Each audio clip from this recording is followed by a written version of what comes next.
August, September, 3 months.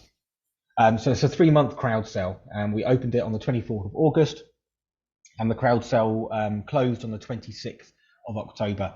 Now, as with all of our projects, as soon as the crowd sale completes, we go straight into the installation planning process, where we start to get all the final permissions to connect and everything like that at the end of the crowd sale.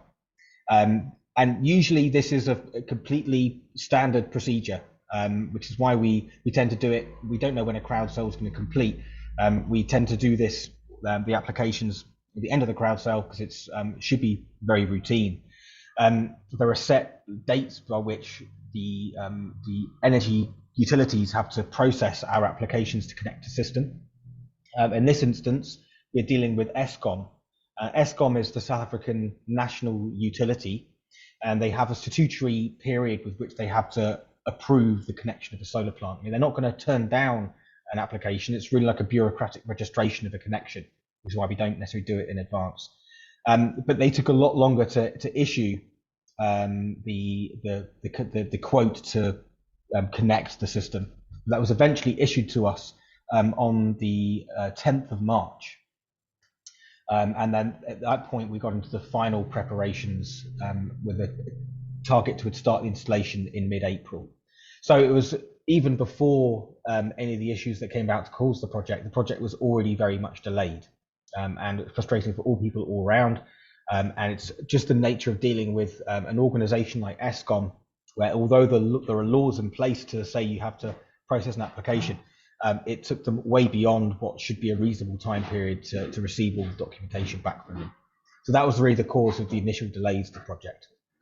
Now, very unfortunately, there was, and catastrophically in fact, there was severe flooding in KwaZulu-Natal, the area of South Africa where this solar project is located.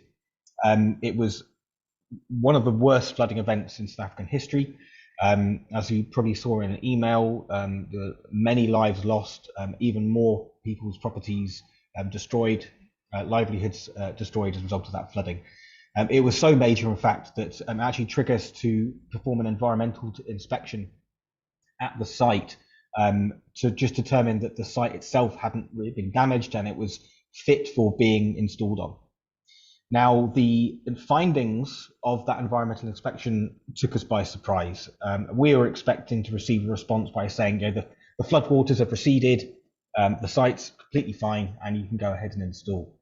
Instead, what we got back from the environmental inspector was, did you know that there is a criminal charge of an environmental infringement of this operation been filed, and therefore on this grounds we cannot recommend or give you approval to continue work on this site, and if you did, you would be complicit in the environmental infringement or alleged environmental infringement of the project.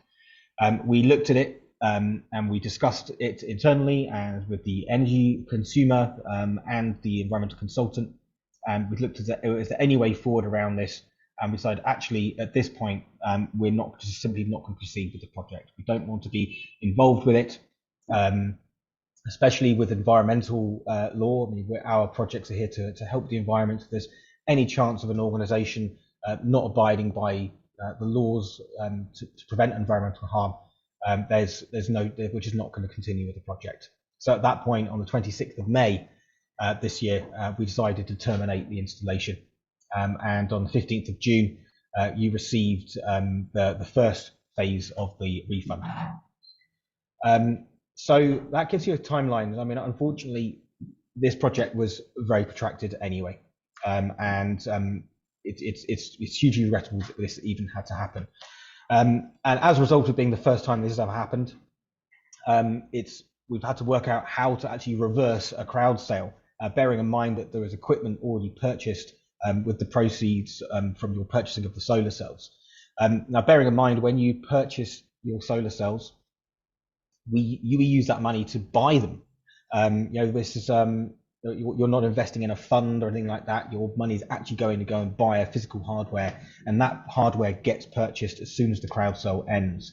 Now, that the supplier and the installer of that hardware in this instance was Saventix, which is one of the solar companies that we've been using since the very beginning of Sun Exchange, very reliable, and they received the first major tranche of payment for that installation as soon as the crowd sale ended. They received about 60% of the cost of that installation up front, and the remainder is paid to them at the end of the crowd sale. So in a response to, I'm sure you're contemplating why were the refunds being distributed in 3 phases? Well, simply there was an amount of money still left from your initial purchases in the Sun Exchange Trust, so that was available to be repaid, and Saventix made available part of the payment that they had received for the equipment back to us. Now that leaves a further amount from Saventix, which they are paying back to us as part of the refund, and they've promised to pay back in 30 days. So it's three parts to payment, and they're being paid out in 3 phases. So it's really about a matter of rewinding and reversing a series of contracts back to back of things that had actually already happened. So it's not so much, it's not a case of we had just money available to make that refund, because the money was physically in solar cells. So your the refund that's being paid is being paid in the currency that you chose to earn in of the project. And so if, for example, you had asked to be repaid your earnings in South African Rand, you would have been repaid in South African Rand. If you had asked to be repaid in Bitcoin, you would have received your payment back in Bitcoin. And that rate for the conversion was done at the spot price of Bitcoin today against the Rand value of your purchase as you initially made your purchase.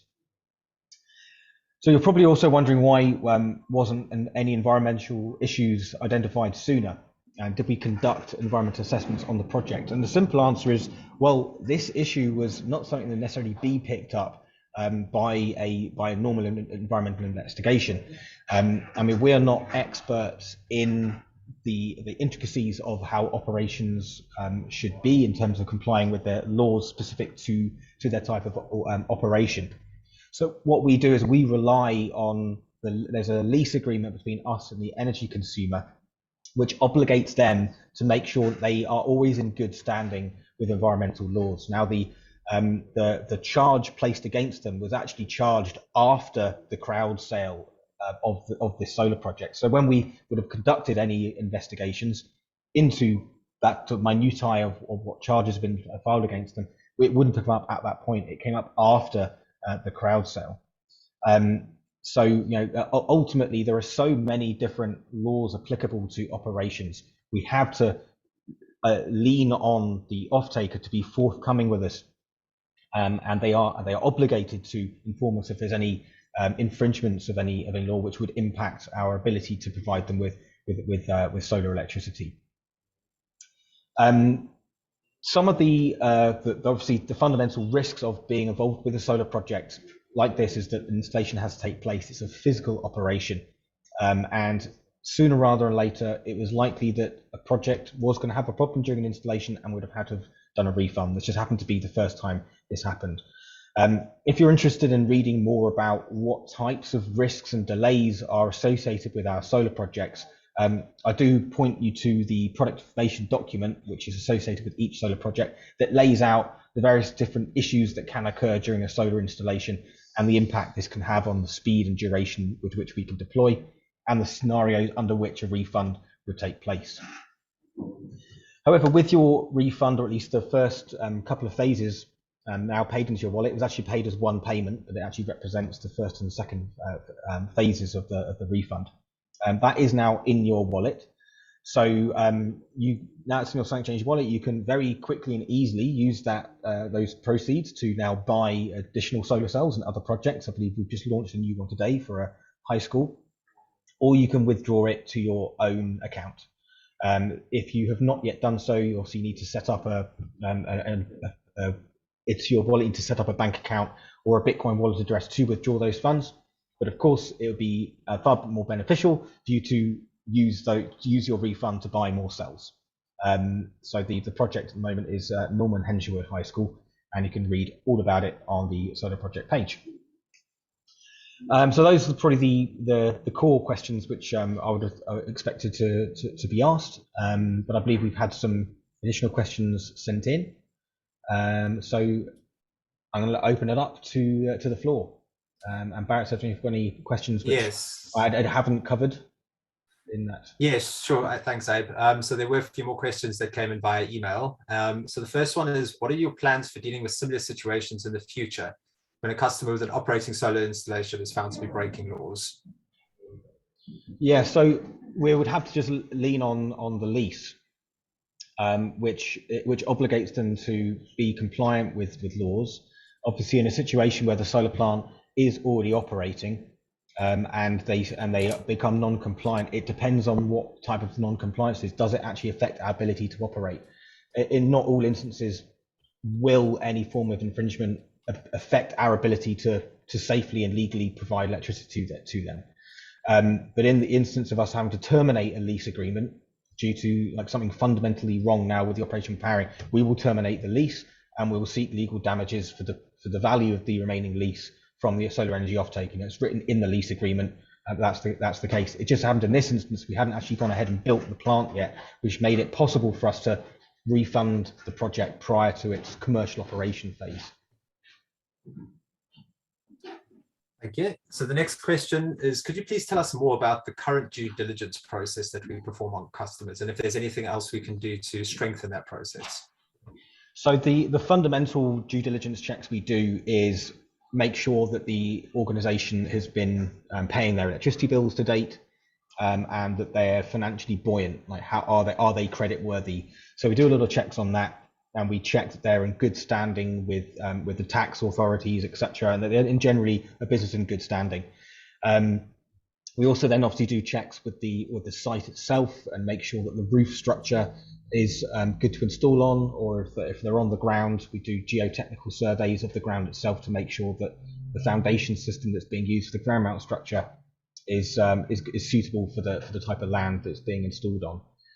We also do checks with the electricity supply to make sure that the grid itself is, you can legally connect a solar power plant to the connection, and we make sure that the system can be connected up to the grid in a timely manner. Other than that, there's not much we can really do without really getting too involved to an almost inappropriate level of detail into what their operation is. I mean, for example, if it was if they were a food factory, should we investigate that they're in compliance with health and safety laws and certifications? We aren't experts in that. You see what I mean? So we have to make it on the onus on the energy consumer to inform us of being in good standing with laws applicable to them.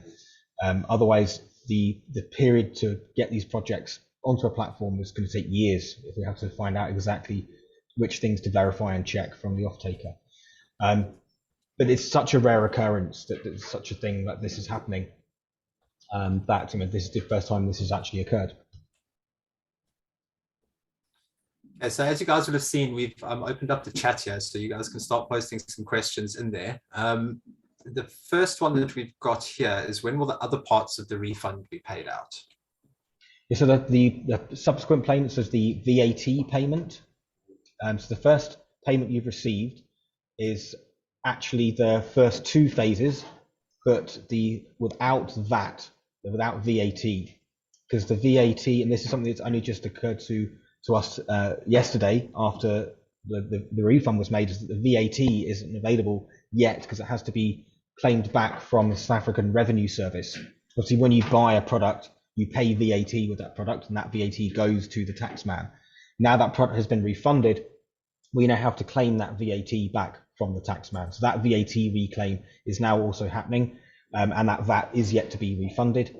And then the final payment from Saventics also has yet to be paid back to us. So you've probably received back approximately about a third of the original purchase value, and the remaining amount is comprised of the VAT and the remaining payment to be paid to us by Saventics, and we expect that to be 30 days. The VAT payment may be longer. It may be up to 2 months for the VAT to be refunded. Thanks, Abe. The next question is, are you planning on going to court? Is Sun Exchange planning on going to court? Against the off-taker? I assume that is the context of the question, yes. Yeah, I mean, I probably can't say anything around that. Yeah, we have rights available to us to do so. Is all I can at liberty to say at this point. Okay, the next question is, will Outerwest plant still operate its business? Do you know if there's a wheeling agreement from a different location possible? Say that again. Will Outerwest plant still operate its business? And is there a wheeling agreement from a different location possible? Okay, so the issue with the actual charge against them is actually around zoning. So it's the actual location of their operation being too close to a watercourse, to a water body. That's the actual issue with Outerwest. It's not like there's any that is literally the bare and blunt of it all. That their operation is close to watercourse. So us to be able to having a solar plant somewhere else to power them doesn't change that. Yeah, it's their facility that needs to be moved in order to be compliant with the zoning of where that kind of operation can be located. Yeah, so it wouldn't make a difference whether to wheel energy to them or not. The fact is that we can't solar power them. Okay, the next question is, in the communication around this, you specifically said that this was a force majeure event. I disagree with that and would like to understand if it's a simple communication error or whether that is your formal contractual position. It's important to be clear on that from a contractual standpoint across other projects. Yeah, so there are various risks listed in the product information document, and I think for example, construction delays. This could be a severe version of that, or even just around how the circumstances can change of a project, which makes it viable. And force majeure is probably more related to the floods and the fact that flooding event triggered the environmental inspection.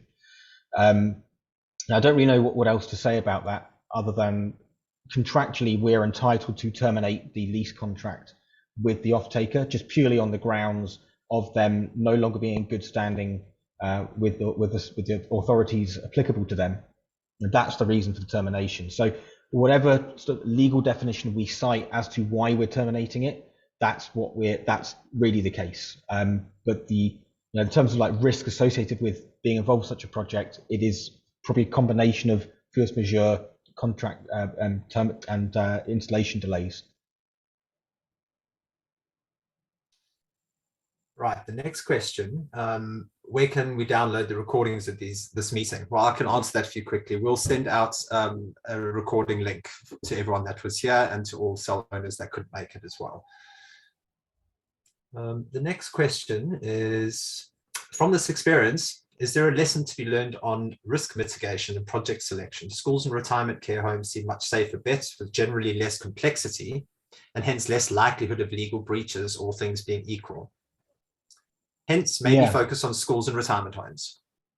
Yeah, I mean, I guess, it's probably interesting to contemplate like what would have happened had the solar plant already been installed prior to them being given criminal charges. Because the reason why we couldn't go ahead with the installation really is because the environmental officer told us that if we did go ahead and do it now, we would be complicit with the environmental breach. Had the system already been installed, that would have never been triggered. And neither was the charge against them there when we did the installation. So it's possible that during the lifespan of one of our solar projects, there may be issues with one of our projects, but they would then, in terms of the energy off-taker, but they would go and address that issue, and it wouldn't impact our ability to continue to serve electricity to them. I would take, for example, say a school has a health and safety issue, and they have to address that within their school, but we're still solar powering their school. But had we have discovered they had a health issue prior to doing the solar installation, we wouldn't have done the solar installation. So I don't know necessarily what else to say about that. But in terms of like lessons learned, I guess any facility that is, I guess, in the kind of the processing or manufacturing, it does beg us to ask questions around, are they environmentally compliant? And I've mentioned this quite a few times, but we don't necessarily know what questions to ask them to ensure that they are. And if they do ask them, they could say they are, but they're not. So to what level do we go to validate their answers? And we just have to rely on that and trust that they are telling us the truth when they say they are in good standing with laws. And just to reiterate, when the crowd sale concluded, they were still in good standing with laws. It was only after the crowd sale that it came about that they were not. And there's another question here just saying, I do not see the refund in my wallet. How can I find out the status of that? So I'll just talk to that quickly. You will have been refunded in the accumulation currency or the rental payment currency you chose. So if you chose to earn in Bitcoin, you'll have been refunded in Bitcoin. You can also download an activity statement from your dashboard to actually see the exact amounts. And you can access that from the top right corner of the My Wallet section. So just go have a quick look there, download your activity statements, and you'll be able to see a line item that'll say refund.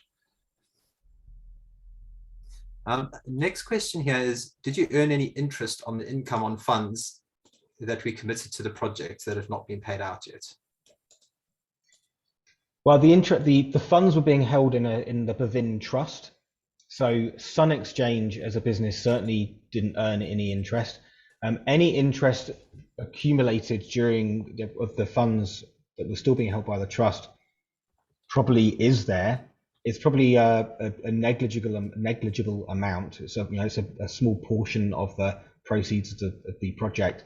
But I mean, we do get asked this a couple of times from our community around why don't we pay interest to our customers for holding money, and it actually comes down to a legal definition.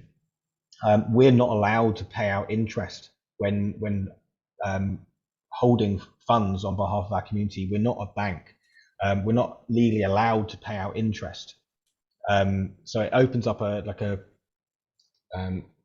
interesting investigation to take place, see whether we can, because but as far as I'm aware, and I have done investigations, that we actually can't. We can't pay out interest, but it is it would have been a negligible amount, but because it would have gone on a fraction. But again, it wasn't Sun Exchange. It was in the trust, the Sun Exchange Bavin Trust.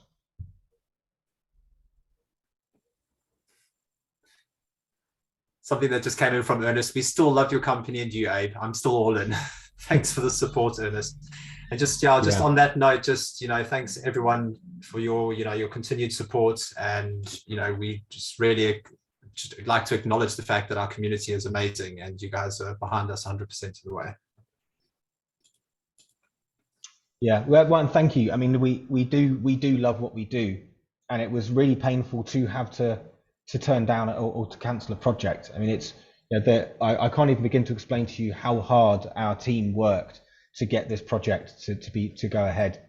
Multiple site visits, chasing up daily with the municipalities and ESCOM to get the approvals, to get the system in place, let alone the marketing team and the design team to get the system involved, and then of course all your participation in getting the project to happen in the first place. So of course it's disappointing for everyone, and it's that's why we're a community that we are working together to make these projects happen. It just so happened in this case we fell at the last hurdle.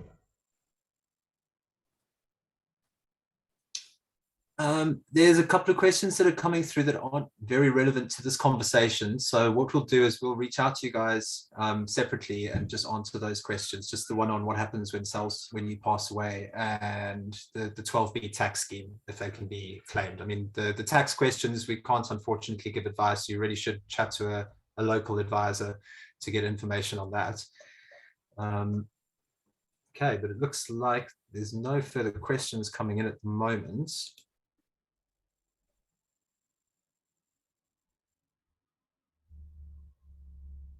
Richard said it's important to keep pushing the envelope on dealing with more complex projects, not only schools. Yeah, I mean, that's an interesting one. I mean, this was our first recycling centre, and I remember it was about a year ago, I said to our team locating projects, like, we really need to find recycling centres because it's a really important part of the cyclical economy. We were involved with a facility that was using recycled plastics a couple of years ago. But this project was really exciting because it literally is a facility that converts plastics and turns them into more recycled plastics, thus taking plastics out of the environment and getting them turned into new products. So it was an important project for us to bring on, and we wanted to have diversity and diversity of projects. So we can't just keep putting schools and retirement homes on. We want to be solar powering all types of organisations. So it's an exciting one to do. But we will look for more. We'll look for more recycling centres. If anyone's in South Africa and knows of a recycling centre that they live close to, that they think they can introduce us to, please do so.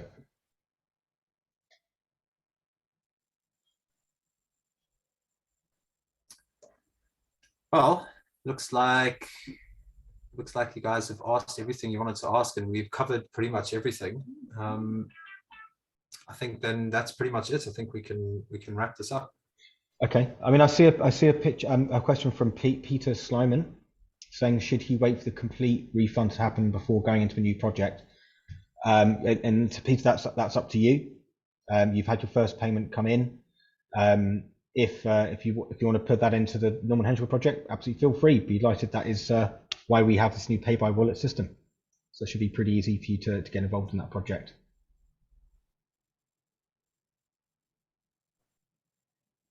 Yeah. So other than that, cool. Yeah. Again, thanks everyone for participating in the crowd sale.